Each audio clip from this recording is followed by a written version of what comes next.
வட்டியை அழிப்பதற்கு 2 ஆயுதத்தை ஒரு சமூகம் எடுத்தால் போதும்.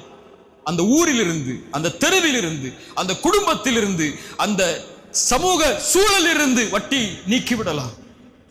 அந்த 2ஐயும் அல்லாஹ் வட்டிக்கு இடையிலே இணைக்கிறான். ஒன்று சதகா, ஒன்று ஜகாத். ஜகாத் என்றால் என்ன? சமூகத்தில் வாழக்கூடிய பலருக்கு ஜகாத் என்றால் என்னவென்று தெரியாது. முதல் எப்படி ஜகாத்தை கணக்கிட வேண்டும் என்று கூட தெரியாது அவர்களுக்கு.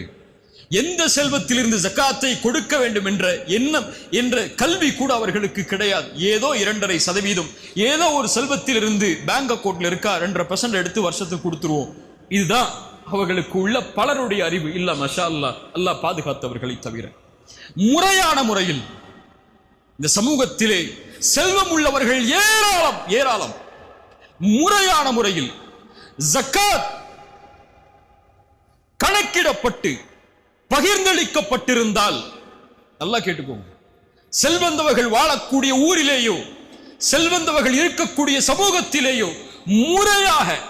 முறையான முறையில் ஜகாத் கணக்கிடப்பட்டு வழங்கப்பட்டிருந்தால், இந்த சமூகத்தில் தன்னுடைய உடலை அடகு வைத்து வட்டி வாங்கக்கூடிய பெண்கள் உருவாகி இருக்க மாட்டார்கள். இந்த சமூகத்தில் வட்டிக்காக மரணித்த ஒரு ஏழை இருந்திருக்க மாட்டார்.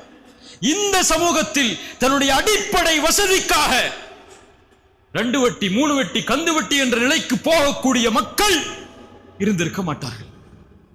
இது செல்வந்தவர்களுடைய பிழை மட்டுமல்ல, அதற்குரிய ஒரு கணக்கீட்டை அமைக்காமல் அதற்கான முறையை அமைத்து அந்த முறைப்படி ஏழைகளை கணக்கிட்டு அந்த சமூகத்தில் தரம் ஜகாத் கொடுக்கப்படுவதற்கு தரம் உள்ள மக்களை கணக்கிட்டு ஜகாத் முறைப்படி செலவழிக்கப்பட்டிருந்தால் இந்த நிலை வந்திருக்காது.